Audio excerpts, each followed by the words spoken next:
Shalom. Tahun ini tema kita adalah transform, ya. Transform bukan reform. Kalau reform itu diubah bentuk formnya, diubah, ya. Misalnya pohon dipotong, ya jadi ini mimbar ini. Ini dulunya dari apa? Dari pohon. Ya, jadi bentuknya berubah. Itu reform. Tapi kalau transform itu diubah menyeluruh. Berubah total, sifatnya berubah. Dan itu digambarkan seperti kupu-kupu yang tadinya dari ulat. Ya. Ulat menjijikkan, merusak pohon, tapi begitu jadi kupu-kupu dia berubah. Fungsinya berubah. Ya, makanannya berubah. Nah, kita juga mesti begitu. Hidup kita ini mesti mengalami perubahan. Jangan sampai berubah menjadi jelek. Seperti apa berubah menjadi jelek? Seperti jentik nyamuk. Jentik nyamuk nggak apa-apa ya. Tapi kalau jadi nyamuk, wah, orang Tionghoa bilang besai. Nggak bagus, ya. Hidup ini juga begitu. Anak-anak kecil dulu bagus, tapi begitu besar dia bisa menjadi perampok. Benar? Pembunuh. Ya. Tapi kita harus berubah menjadi baik. Karena itu saya tuliskan, diubah menjadi berharga. Ya. Siapa yang akan diubah? Bagi yang percaya bahwa Allah itu sanggup mengubah kita, ya, menjadi jauh lebih indah dari apa yang dahulunya. Nah, saudara, kita melihat gambar ini, ya, seperti juga dengan ulat yang berubah jadi kupu-kupu. Sudah melihat ini. Orang Jawa bilang lempung. Saudara mau nyimpan lempung? Masuk kamarmu, mau enggak? Langsung disapu, langsung dibuang. Ya, saudaraku, tapi lihat. Lempung ini, tanah ini, yang lembut, ya. Kalau di tangan penjuna, nah disitulah letaknya, di tangan siapa, ya, tanah itu. Ada tanah yang diubah jadi apa? Batu merah. Saudara pernah lihat batu merah ya? Batu merah tidak semuanya merah. Lalu ada apanya? Ada hitamnya kadang-kadang. Sudah lihat gentong yang di desa-desa itu? Mungkin zaman sekarang anak-anak muda nggak ngerti gentong. Nggak ada gentong, ya, dari plastik sekarang. Tapi kalau dulu dari namanya dari tanah, ya. Dan kalau sudah lihat gentong itu warnanya merah. Tapi kadang-kadang ada flek hitam, benar? Ya. Kenapa kok ada flek hitam? Karena pembakarannya tidak sempurna, ya, tidak menyeluruh dari segala sisi. Jadi ada yang terbakar bagus jadi merah, ada yang kurang pembakarannya jadi plek-plek hitam. Ya. Nah, kalau sudah lihat itu batu merah atau juga gentong itu ditutup dengan jerami. Kadang-kadang lempungnya itu dicampur dengan jerami. Lalu mulai dibakar dengan jeraminya. Ya. Dan oleh karena panas itu berubah warnanya. Dari hitam menjadi merah. Ya. Dan itu biasanya kurang lebih 600 derajat. Kalau jadi gentong itu. Tapi kalau mau jadi porselen semacam ini, nggak bisa 600 derajat. Temperaturnya harus dinaikkan terus, 700, 800, 900, 1000, 1200, ya, dan kadang-kadang lebih dari 1200. Panas sekali. Lalu berubah menjadi putih. Ya, saya menemukan di browsing suku 2 ini porselen, pasangan porselen, ternyata harganya $50 juta. 50 juta dolar kali 16.000. Berapa itu? 80 miliar. Mau nggak beli? Itu beli rumah mewah sekali, ya, 80 miliar. Cuma porselen begini loh. 2 biji porselen sepasang, ya, porselen pengantin ini namanya. Wow, luar biasa harganya. Kenapa, Karena melalui proses. Nah, hidup kita juga harus demikian. Harus melalui proses. Tapi siapa yang memproses? Itu yang paling penting. Di tangan siapa engkau dididik? Ya, tidak perlu dibacakan dalam Roma 9 ini. Kita ini seperti tanah liat, dan Tuhan itu sebagai tukang periuk, penjunan yang tulisan putih. Apakah tukang periuk tidak mempunyai kuasa? Dalam bahasa Indonesia, Alkitabmu, tidak mempunyai hak, mestinya tidak punya kuasa atas tanah liat. Apakah Tuhan sebagai pencipta hidupmu tidak punya kuasa untuk mengatur hidupmu, untuk menentukan hidupmu, untuk mengubah hidupmu? Kalau bumi ini aja diciptakan Tuhan hanya dengan ucapan, ya, hanya dengan ngomong. Nah, kita manusia ini harus sadar, ada Allah yang mengatur hidup kita. Dan kalau Dia itu pengatur sebagai penjunan, tukang periuk, siapkah kita diubah? Maukah kita diubah menjadi mulia dan berharga? Dan itu tergantung dari kita. Ya, waktu saudara diproses oleh Tuhan, apakah saudara berkata, aduh Tuhan, aduh jangan, aduh sakit. Ya sudah, ditarik. Ya, saudara, karena kalau tanah liat itu dipanasi 600 sudah aduh, ya ditarik. Jadinya apa? Gentong, kurang berharga. Nah, sekarang tergantung kita. Banyak kali kita punya konsep begini, Tuhan itu jahat. Biasanya kalau sudah punya problem, anakmu mati misalnya, Tuhan kok jahat? Ini saya sudah dengar berkali-kali.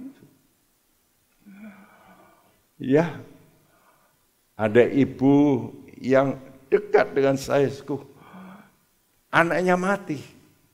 Padahal anak ini, wah, kerjanya bagus. Dia berkata, Tuhan, aku nggak ngerti, Tuhan kok jahat loh. Saudara, kadang-kadang kita itu salah persepsi dengan Tuhan.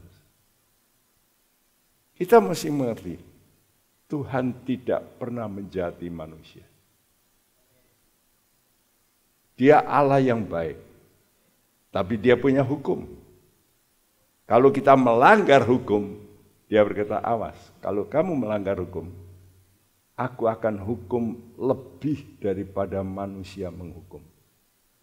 Apa ada hukuman kekal di dunia ini? Ada enggak? Hukuman paling tinggi apa?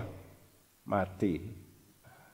Hari ini kita melihat seorang pribadi yang hina, yang kau katakan, brengsek. Ya. Kalau di dunia dikatakan sampah, masyarakat. Apa itu sampah masyarakat? Pelacur. Tuh? Tapi di sini ada pribadi satu, namanya Rahab. Karena itu judul khotbah ini adalah dari pelacur menjadi pahlawan iman. Namanya disebut berkali-kali di Alkitab. Nama saudara enggak pernah disebut sekali. Nama pelacur ini disebut berkali-kali dan dalam daftar silsilah Injil Matius pasal 1. Nanti saudara baca. Ada nama Rahab di situ. Dan di situ silsilahnya lalu sampai pada Raja Daud kepada Yesus. Jadi Yesus itu masih ada juga. Ya, dari Rahab ini. Saya melihat di Injil Matius itu ada beberapa nama yang baunya enggak enak. Tamar. Tamar itu menantunya Yehuda. Ya. Yang oleh karena Yehudanya dia tidak mau pegang janji, lalu Tamar menyamar menjadi prostitusi, pelacur juga, sama seperti Rahab. Lalu justru mertua dengan menantu. Di situ dicantumkan nama itu, Tamar. Jadi Tuhan itu Tuhan penebus yang berkuasa mengubah orang. Orang yang begitu jelek, pelacur. Ini sengaja lagi ya. Ya, menantu yang sengaja. Karena mertuanya ini enggak pegang janji. Saudara, iman Rahab dengan ucapan imannya inilah yang mentransformasi hidupnya. Dan dalam surat Ibrani, waktu diterangkan daftar pahlawan-pahlawan iman, di situ dicantumkan Rahab. Wow. Ini pelajaran buat kita, jangan kalau ada orang punya latar belakang jelek, engkau itu langsung menghakimi. Ya, ada pepatah atau ungkapan, don't judge the book by the cover. Don't judge the book, jangan menghakimi buku hanya melihat covernya. Kalau saya melihat ini, covernya ini Alkitab saya ini sudah begini. Tapi kalau saudara beli 10 juta, saya enggak kasih. Jangan lihat covernya. Ya, karena di sini saya tulis dari muda, catatan mahal sekali. Ini yang membuat juga waktu terbakar rumah saya. Satu kamar tidak terbakar. Karena saya minta ini. Tuhan, saya keluar, saya lihat rumah saya ambruk. Tuhan, selamatkan Alkitab ini. Harganya mahal. Bagi saya loh, bagi saudara, rombengan. Bagi saya mahal. Ya, jadi tujuan khotbah ini adalah percayalah perbuatan Tuhan itu bisa ajaib. Sangat ajaib. Saudara percaya Allahmu Maha Kuasa? Amin. Kalau Maha Kuasa bisa berbuat ajaib? Bisa. Nah, kenapa saudara tidak menantikan keajaiban Tuhan? Ya, pekerjaanmu mungkin waduh kok terus terhambat. Coba saudara berdoa supaya terjadi keajaiban. Teman saya di Jakarta, dia sarjana apoteker. punya usaha saku apotek besar. Tapi oleh karena dia lihat kalau di apotek itu selalu pasti didatangi polisi, betul? Untuk cek. Dia itu, aduh, kalau salah sedikit, resah hatinya. Sudah, saya tutup. Dia berdoa, Tuhan, ganti profesi apa ya? Ini orang pendoa, dekat dengan Tuhan. Tuhan ngomong, getok. Getok. Doa lagi, getok. Loh, suruh jualan getok. Lucu ya? Tapi dari jualan getok, Tuhan kasih hikmat, getoknya bisa masuk istana. Nah, menteri-menteri kalau rapat getok, enak getok. Terkenal. Ya DPR apa, getok. Aduh, bayangin. Untungnya lebih banyak jual getok. Aneh ya? Kok bisa? Bisa. Tuhanmu ajaib. Marisku percaya bahwa Tuhan kita itu akan melakukan perbuatan yang ajaib. Saya juga ngalami ajaib. Wah, banyak. Ya, banyak sekali. Saya dari kecil itu sudah mau mati sebetulnya. Rupanya iblis sudah tahu ini nanti jadi pendeta mungkin gitu ya. Ya, mami saya sudah ngomong tuh, kamu ini dulu sakit. Ya diare nggak berhenti-berhenti. Sudah mami bawa ke dokter kemana-mana. Nggak bisa sembuh terus diare. Wah, waktu itu nggak ngerti ya orang-orang tua. Kalau sekarang udah ngerti dehidrasi gitu. Nggak ada kata dehidrasi dulu. Ya, mencret. Ya, nggak ada dehidrasi. Betul? Mama saya itu bisa beli, sudah tahu, saya dikasih candu. Kok bisanya itu loh? Nekat dia, beli candu, mampet berhenti. Loh, kok bisa ya? Ya, tapi saya enggak kecanduan loh ya. Hanya sekali itu. Ajaib. Saya lahir dengan kaki keluar dulu. Waduh. Repot enggak itu? Repot. Susternya siapa? Emak saya.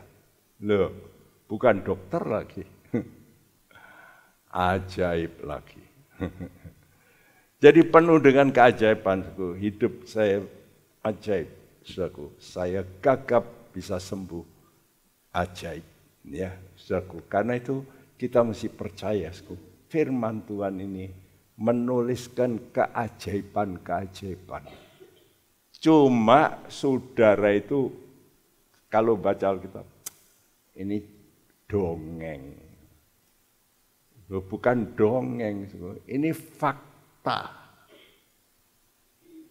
Tidak ada Alkitab di dunia, agama apapun yang seperti Alkitab ini.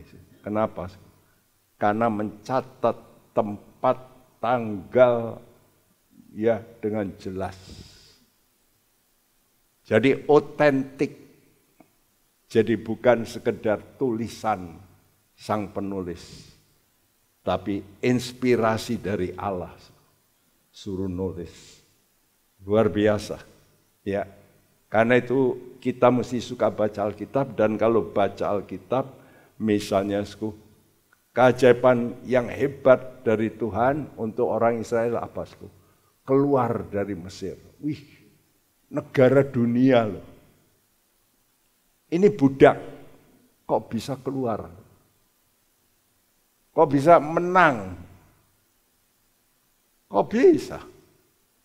Negara dunia, ini budak lagi, nggak punya senjata. Kok bisa menang? Ya itu ajaib. Laut bisa terbelah. Nah, masihkah kita percaya cerita itu? Seringkali kita baca Alkitab. Ya, itu dulu. Tuhanmu sama. Dia tidak berubah dulu, sekarang, sampai selamanya. Dia tetap ajaib. Asal saudara punya iman. Dan imanmu harus sampai memperkatakan. 2 Korintus 4 ayat 13 berkata, kami memiliki roh iman yang sama, seperti ada tertulis, aku percaya sebab itu aku berkata-kata, maka kami juga percaya dan sebab itu kami juga berkata-kata. Ya, kalau saudara percaya, saudara itu suka bicara firman Tuhan ini. Ini penting, ini namanya saudara ini sedang bergumam. Ya, dalam Alkitab dikatakan itu namanya haga. Haga itu dalam bahasa Inggris kata to murmur. Murmur itu ngomel. Ya.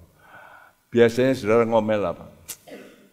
Kalau saudara ada orang yang kau benci, aku benci. Benci ya, ngomel terus. Ya, suamimu misalnya. Suamiku yang dablek. Nah, diomongin dablek terus jadi tambah dablek. Hidup dan mati dalam kuasa lidah. Siapa suka menggemakannya, dia akan melihat buahnya. Karena itu kalau suami saudara jelek itu jangan benci, aku benci, tambah benci. Tapi engkau berkata berubah, suamiku bisa berubah. Ya, saudaraku, dan omongan inilah yang keluar dari pelacur itu nanti kita terangkan. Jadi ucapan Rahab ini justru membuat mata-mata yang dikirim malah kagum dengan ucapan dari Rahab ini. Luar biasa. Ya, dan nanti saudara, yang pertama nanti saudara baca di rumah, Yosua 2 ayat 1 sampai 7. Saya beri ya catatan di sini, mati bagi dosa, hidup bagi Allah. Ini ketetapan dari si pelacur ini. Ya. Dalam Roma 6 ayat 11 dikatakan, demikianlah hendaknya kamu memandangnya, bahwa kamu telah mati bagi dosa, tetapi kamu hidup bagi Allah dalam Kristus Yesus. Ya, kata-kata ini diucapkan oleh Paulus dalam bentuk present tense. Berarti kita ini harus selalu memandang diri kita ini sudah mati bagi dosa. Mati itu artinya pisah. Jadi saudara mesti punya ketetapan, saya tidak mau hidup dalam dosa, saya pisah dari dosa. Saya nggak mau salah lagi. Ya. Nah, untuk ringkasnya dari pembacaan Yosua 2 ayat 1 sampai 7, saya petik dari surat Yakobus karena ini sama intinya. Tapi di sini diintikan lebih jelas. Ya, Yakobus 2 ayat 24 sampai 26. Jadi kamu lihat bahwa manusia dibenarkan karena perbuatan-perbuatannya dan bukan hanya karena iman. Dan bukankah demikian juga Rahab, pelacur itu, dibenarkan karena perbuatan-perbuatannya ketika ia menyembunyikan orang-orang yang disuruh itu di dalam rumahnya, lalu menolong mereka lolos melalui jalan yang lain? Sebab seperti tubuh tanpa roh adalah mati, demikian jugalah iman tanpa perbuatan-perbuatan adalah mati. Iya, saudaraku, jadi kalau nanti saudara baca Yosua pasal 2, Yosua ini pemimpin pengganti Musa. Ya, Musa dulu pernah ngirim mata-mata untuk memata-matai tanah Israel. Karena mereka mau masuk ke situ. Dan sekarang penggantinya Yosua rupanya meniru Musa bagaimana supaya bisa mengalahkan kota yang disebut Yeriko. Kota ini ditembok double. Temboknya itu lebarnya itu 30 kaki. 12 kaki. 12 feet. Satu kaki itu, satu kaki saudara ini. Itu kurang lebih kalau rata-rata itu 30-an senti. Ya, jadi 12 kali 30-an senti. Berapa? 3,6 meter temboknya.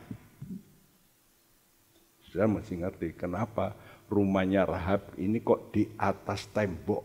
Lucu, rumah di atas tembok. Rumah ini burung dara apa? Bukan, temboknya ini tebalnya 3,6 meter double. Jadi pasti ada celahnya, lalu 3,6 meter, 3,6 meter. Bayangin.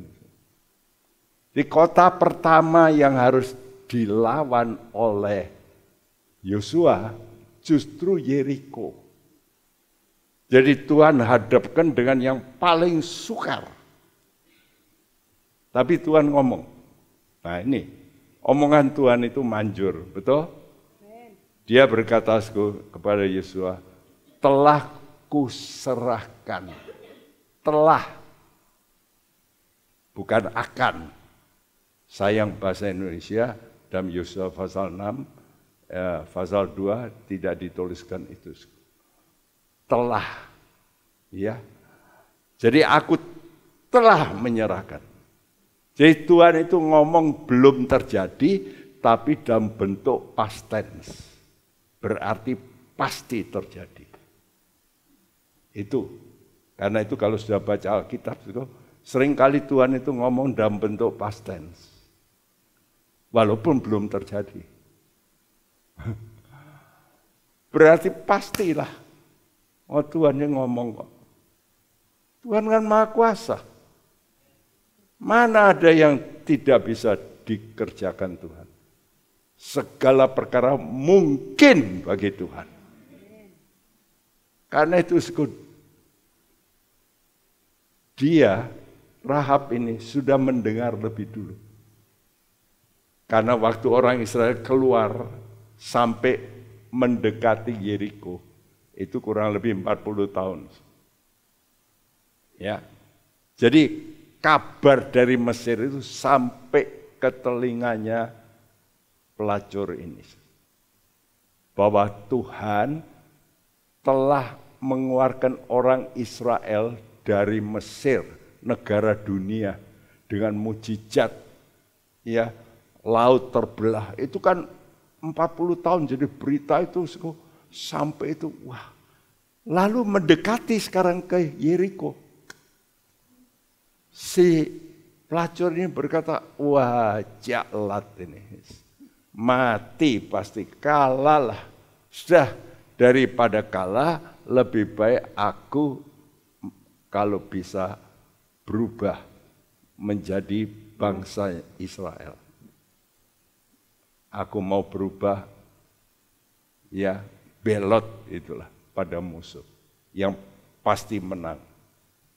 Saudara, karena itu saya tuliskan di sini, Rahab mengambil resiko iman, mati bagi dosa. Berarti apa? Dia mau berhenti dari profesi menjadi pelacur. Dengan apa? Kenapa berhenti? Karena dia nekat. Mata-mata Israel masuk ke rumahnya, saudaraku, karena rumahnya itu di atas tembok. Nanti saya terangkan kenapa kok ya Rahab ini kok rumahnya di atas tembok, kan mencolok. Pelacur lagi di atas tembok. Jadi seluruh kota Yeriko pasti tahu, betul? Wah ini wis siapa yang nggak tahu gitu loh. Ya, pelacur yang terkenal sekali. Nggak perlu pakai gadget. Jadi orang sudah tahu profesinya. Tapi dengan dia menyembunyikan, dia tahu risikonya apa? Mati, betul nggak? Menyembunyikan mata-mata musuh. Mati. Nah, dia berpikir, ya, toh bagaimanapun akhirnya mati. Sekarang aku ambil risiko. Aku berpihak sama musuh ini yang akan menjadi bangsaku. Aku berpihak. Karena itu dia berani menyembunyikan. Ya, dua mata-mata ini. Begitu datang mata-mata ini, orang sudah lihat, loh kok ini ada orang lain bentuknya. Wah, ini musuh ini. Lalu digeledah. Tapi ditutupi dengan rami. Jadi rami itu dari pohon diambil ya. Kulitnya itu diambil. Nah itu, jadi nanti saya terangkan, Rahab ini bukan pelacur yang memang cari duit menjadi pelacur. Bukan. Buktinya dia bekerja. Ngumpulkan rami. Rami itu dari pohon, ya kulitnya itu diambil untuk jadi tali. Nah di situ ditutupi dua orang itu. Ya setelah tentara yang memeriksa itu mencari enggak ada, memang dia ngomong, oh sudah pergi. Kamu kejar cepat. Tadi memang mampir, tapi sekarang dia pergi.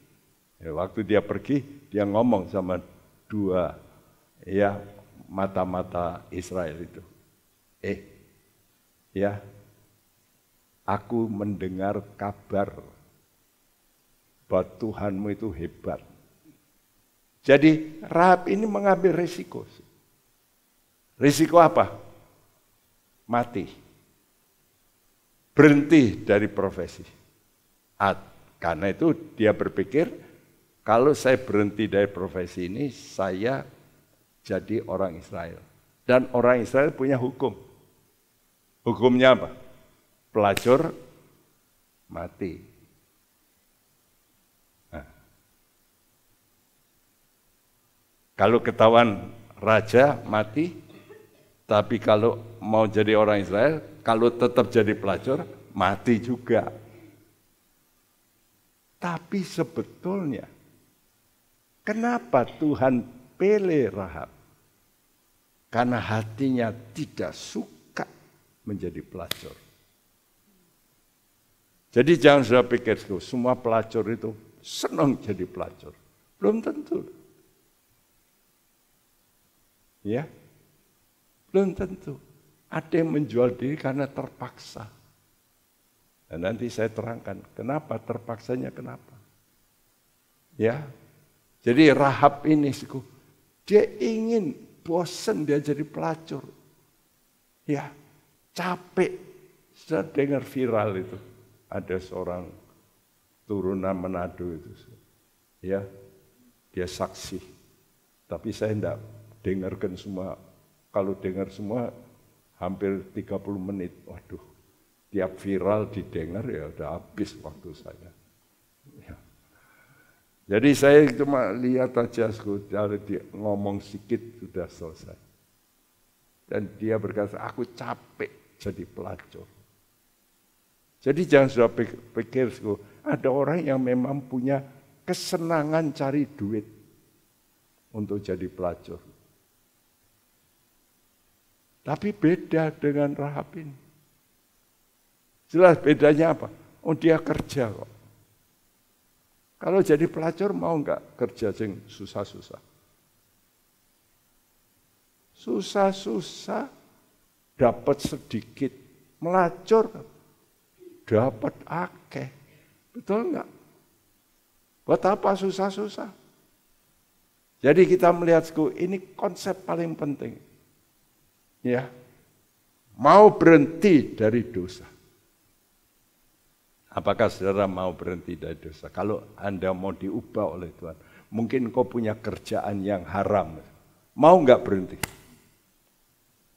Kau berkata, mikir-mikir ya, nanti aku makan apa?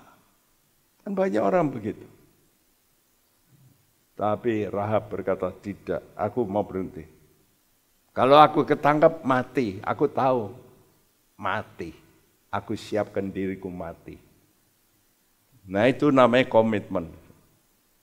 Saudara masih mempunyai komitmen. Saya mau ikut Yesus sampai mati. Amin. Mati dari apa? Jangan mati dulu. Mati dari dosa. Mati dari perbuatanmu yang salah. Berhentilah. Tobat. Jangan diterus-teruskan. Ya. Mabuk-mabuk diteruskan. Ya. Saudaraku, seringkali orang tidak mau berhenti. Ya. Nah, yang kedua, yang penting justru ini menjadi juga langkah yang berikut. Pengakuan iman Rahab. Roma 10 ayat 9 berkata, dengan hati orang percaya, dengan mulut orang mengaku, maka mereka diselamatkan. Jadi pengakuan ini penting, ucapan kita. Ya. Nah ini dapat kita baca dalam Yosua 2 ayat 8 sampai 11. Tolong dibacakan ayat-ayat ini.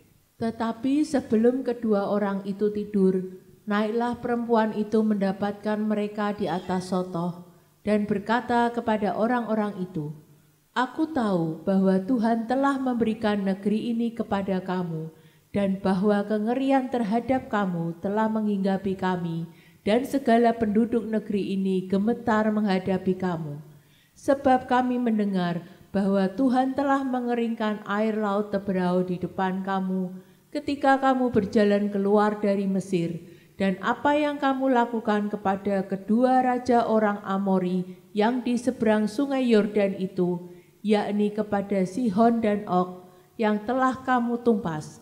Ketika kami mendengar itu, tawarlah hati kami dan jatuhlah semangat setiap orang menghadapi kamu, sebab Tuhan Allahmu ialah Allah di langit di atas dan di bumi di bawah. Ya, iman datang dari mendengar.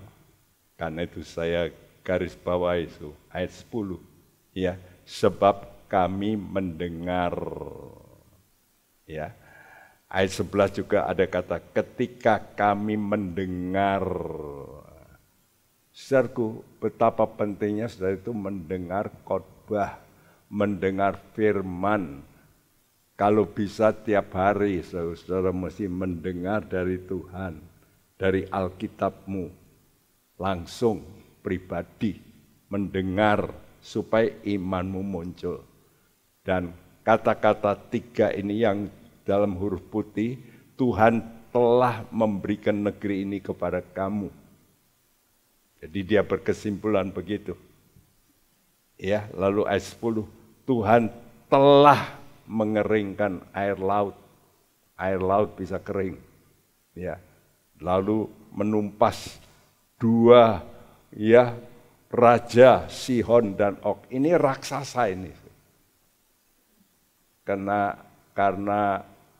tempat tidurnya 3 meter. Itu raksasa. Ya. Lalu sebab Tuhan Allahmu ialah Allah di langit di atas dan Allah bumi. Ya. Saya rangkum 3 ini. Ada 3 hal yang dimiliki oleh Rahab. Pertama, dia punya iman. Iman datang dari mendengar berita. Ya, Tuhan telah mengeringkan laut Teberau. Sekarang laut merah itu. Dan Israel dipimpin keluar dari Mesir, mujizat. Dan mengalahkan 2 raja. Raja ini badannya raksasa. Dikalahkan. Jadi dia punya iman karena dengar. Tapi bukan hanya punya iman, Rahab punya pengakuan. Ini dari mulutnya. Dia ngomong sama 2 mata-mata itu, Tuhan Allahmu ialah Allah di langit di atas dan di bumi di bawah. Kalau orang Tionghoa bilang Tuhan itu apa? Orang Chinese totok biasanya apa? Dikong. Dikong itu apa? Tuhan langit. Tuhan itu jauh di langit, tapi tidak di bumi. Jadi aku yang jadi raja di bumi. Tuhan ya kamu di atas lah, aku di bawah. Halo? Ada 3 orang, orang Yahudi, orang bisnis, lalu pendeta. Ya, 3 ini ingin ngomong bagaimana memberikan pada Tuhan, lalu ada koin gitu. Ya. Lalu si bisnismen ngomong ini, yuk kita buat lingkaran. Ini kalau dilempar, kalau jatuh di lingkaran kecil ini, itu milik Tuhan. Tapi kalau di luar itu milikku. Jadi dia lempar sengaja. Ya, jadi dilempar miring gitu ya pasti keluar. Itu bisnismen. Ya. Bisnismen ngomong, kalau keluar milikku. Tapi kalau dilempar bisa masuk, itu milik Tuhan. Pintar ya bisnismen. Ya. Lalu saudaraku pendeta ngomong, aku lemparkan. Ya. Dan kalau itu masuk di ini lingkaran, itu milik Tuhan. Dia tekankan supaya bisa masuk. Ya. Perpuluhan gitu. Orang Yahudi bilang begini, aku lemparkan. Kalau bisa ke atas, itu milik Tuhan. Tapi kalau turun ke bawah, itu milikku. Mana ada bisa ke atas? Dasar otak Yahudi. Saudara, ucapan kita ini, Tuhan Allahmu adalah Tuhan di langit. Dia berkuasa atas segalanya. Bukan hanya di atas, tapi juga di bumi. Dalam kehidupanmu sehari-hari, Tuhan pun berkuasa. Ya, anak saya sudah mengalami mujizat semua. Dari kecil. Semua. Vera itu waktu kecil belain terus. Udah, bawa ke dokter, dia bilang, wah ini mesti dispul ini. Ya, disemprot 40 kali. Dan tiap harus bawa ke William Booth. Naik sepeda motor. Aduh bayi. Kita berdoa sebentar sembuh. Milka begitu lahir kuning semua. Ya, kena penyakit kuning. Ya, kita doa sembuh. Dan masih banyak. Jadi pengakuan iman ini penting. Tuhanmu ajaib. Karena itu paling gampang kalau saudara membuat pengakuan iman dengan apa? Dengan nyanyian. Tuhan ajaib, Tuhanku ajaib. Ya coba diulang-ulang. Kan pengakuan itu. Amin. Karena itu coba saudara yang bisa gitar nyanyilah. Tuhan maha besar gitu ya. Maha besar, maha besar. Nyanyikan terus. Itu Tuhan seneng ya. Karena itu coba kalau nyanyi, mbok buka mulut jangan meneng wae. Kalau bisa gembor. Kalau bisa ucapkan dengan deklarasi. Tuhan dahsyat, Tuhan dahsyat, Tuhan hebat. Amin. Ya, ini Pak Hadi ini hebat nih. Tuhan sudah tolong Pak Hadi, istrinya juga. Dua-dua sudah sakit, saya bilang, waduh, no hope ini. Ya, Pak Hadi berapa umurnya? 90. Hah? 92. Coba lihat badannya. Iya, saudaraku, saya kalah sama Pak Hadi. Badannya luar biasa. Ibu juga hampir mati dulu. Tapi Tuhan dahsyat. Tuhan hebat, ya. Memang Tuhan kita hebat, ajaib. Yang ketiga, punya penyerahan iman. Ya, Tuhan telah memberikan negeri ini kepada kamu. Artinya apa? Wis, aku nyerah. Mau diapakan? Karena itu aku mau berpihak sama kamu. Saudara mesti menyerahkan hidupmu pada Tuhan. Ya. Karena itu kalau bisa yang muda-muda jadilah pendeta. Gitu. Seperti saya, seperti pendeta saudara ini, saudara Sundoro. Kan nyerahkan diri. Ya. Saya waktu nyerahkan diri, Papa berkata, lu sudah jadi insinyur kok jadi pendeta. Kan turun derajat. Tapi tidak, saya percaya Tuhan kita ajaib. Kalau saya jadi insinyur dulu, berapa banyak yang kenal. Sekarang lebih banyak yang dikenal. Betul? Anda bisa kenal saya, kenapa? Karena saya jadi pendeta. Kalau saya jadi insinyur, sudah tidak kenal saya. Saya lebih bahagia. Yang paling penting, terakhir, dia mau ikat janji. Apa yang sudah dia percayai, kalau lepas, ya gimana? Yang dipercayai, lepas. Sekarang dia ikat janji. Karena itu saudara yang dulu mencintai wanita, saudara datangi setelah ikat janji, betul? Dikasih cincin dulu. Diikat gitu ya, supaya becau gitu. Jangan lari kepada orang lain. Nah, kita dengan Tuhan mestinya begitu. Saudara itu mesti mau mengikat janji dengan Tuhan. Coba belajar, ikat janji dengan Tuhan. Nanti saudara baca dari ayat 12 sampai 21. Ya, saudara, di sini ada gambar tali. Tali itu untuk mengikat. Ya, dan kebetulan Rahab ini jualan tali rami.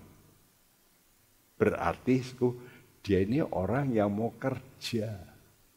Coba dibacakan ayat sekarang 12 sampai 15 saja. Ya. Maka sekarang bersumpahlah kiranya demi Tuhan, bahwa karena aku telah berlaku ramah terhadapmu, kamu juga akan berlaku ramah terhadap kaum keluargaku, dan berikanlah kepadaku suatu tanda yang dapat dipercaya, bahwa kamu akan membiarkan hidup ayah dan ibuku, saudara-saudaraku yang laki-laki dan yang perempuan, dan semua orang-orang mereka, dan bahwa kamu akan menyelamatkan nyawa kami dari maut. Lalu jawab kedua orang itu kepadanya, nyawa kamilah jaminan bagi kamu, asal jangan kau kabarkan perkara kami ini. Apabila Tuhan nanti memberikan negeri ini kepada kami, maka kami akan menunjukkan terima kasih dan setia kami kepadamu. Kemudian perempuan itu menurunkan mereka dengan tali melalui jendela, sebab rumahnya itu letaknya pada tembok kota, jadi pada tembok itulah ia diam. Ya, setelah ngomong, ya, 3 pengakuan tadi, ucapan-ucapan iman, maka dia tidak berhenti di situ. Ya, kalau cuma ya ucapan iman, tapi tidak ada ikatan, bisa lepas tuh. Jadi dia tidak mau ngambang. Apa yang dia yakini itu tidak mau, ya seperti layang-layang putus, tapi diikat. Ya, maka sekarang, nah ini berarti aku harus ngambil tindakan. Apa buktinya kamu nanti ini aku bisa selamat, ya?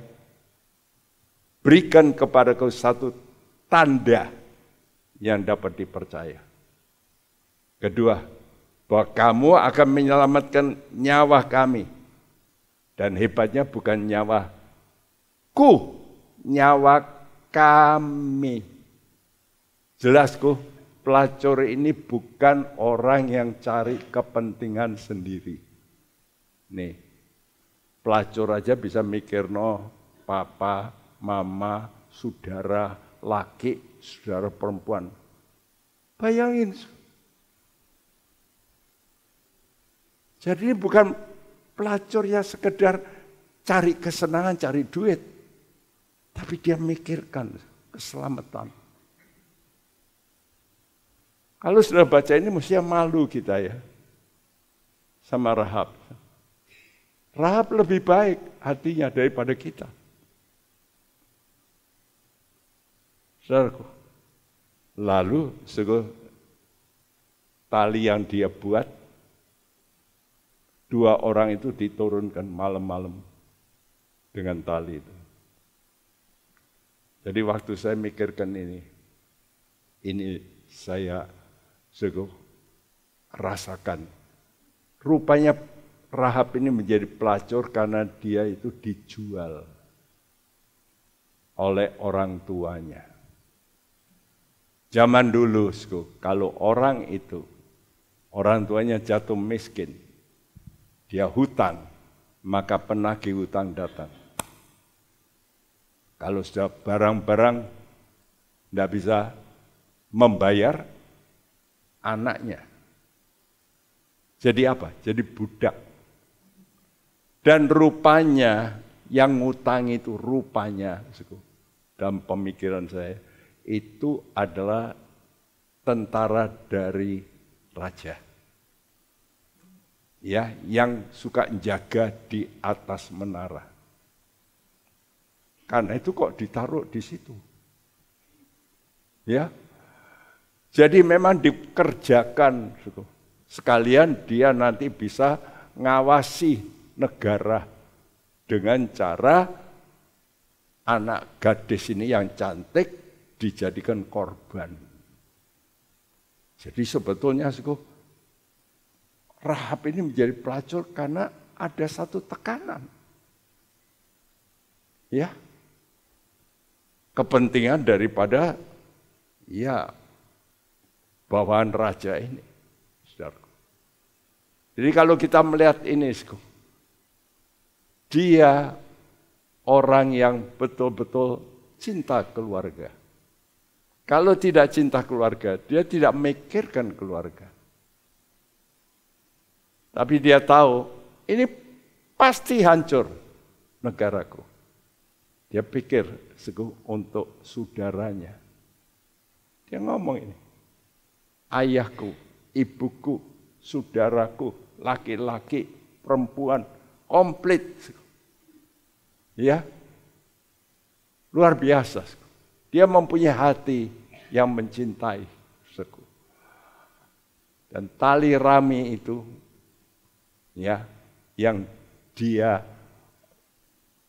kerja, jelas itu menunjukkan dia tidak menjadi pelacur yang sekedar enak, tapi dia kerja. Ya.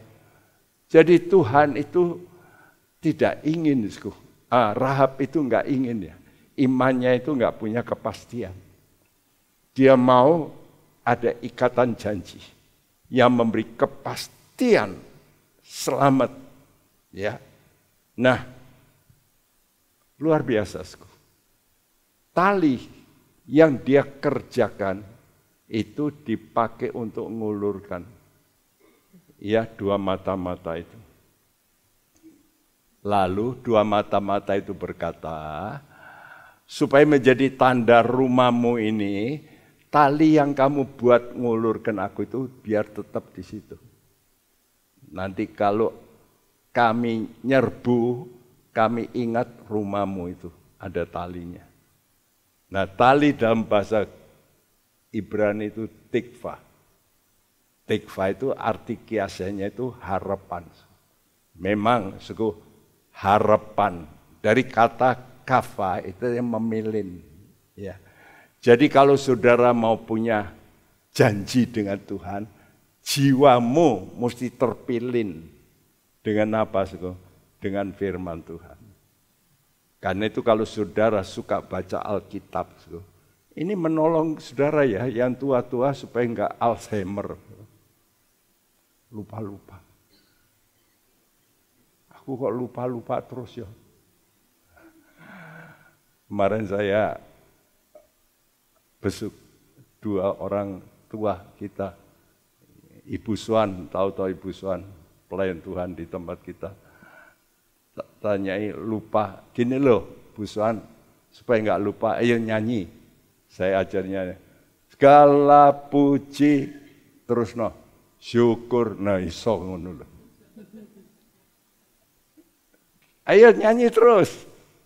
Jadi saudara itu kalau mau supaya jangan lupa-lupa, nyanyi-nyanyi.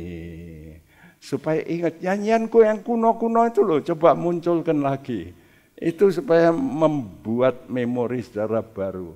Baca Alkitab coba dihafalkan, kan gitu. Nanti kan jadi cerdas, ya. Jadi jangan, wah wis tuwek.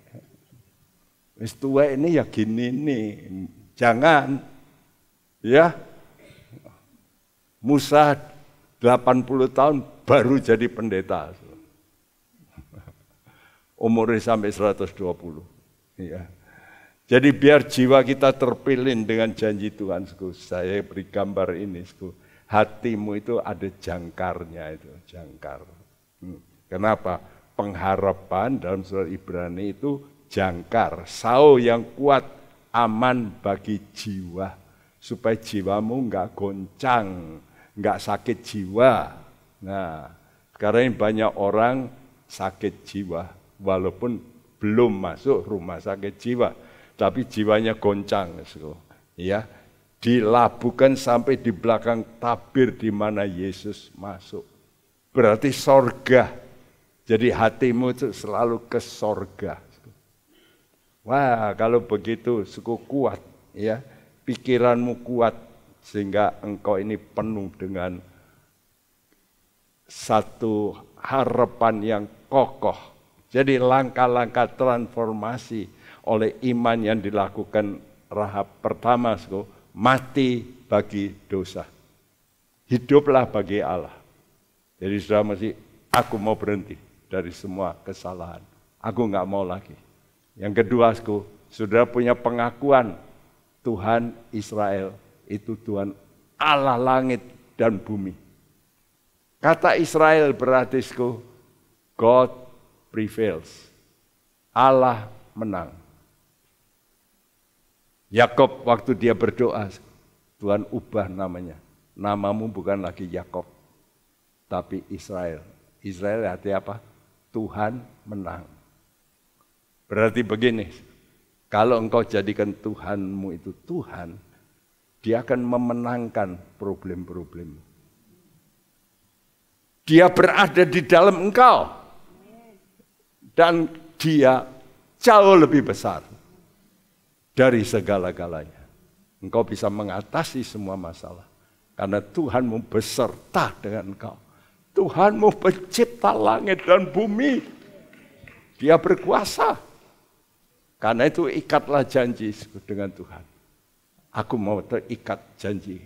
Janji hidup. Supaya aku hidup kekal selama-lamanya. Amin.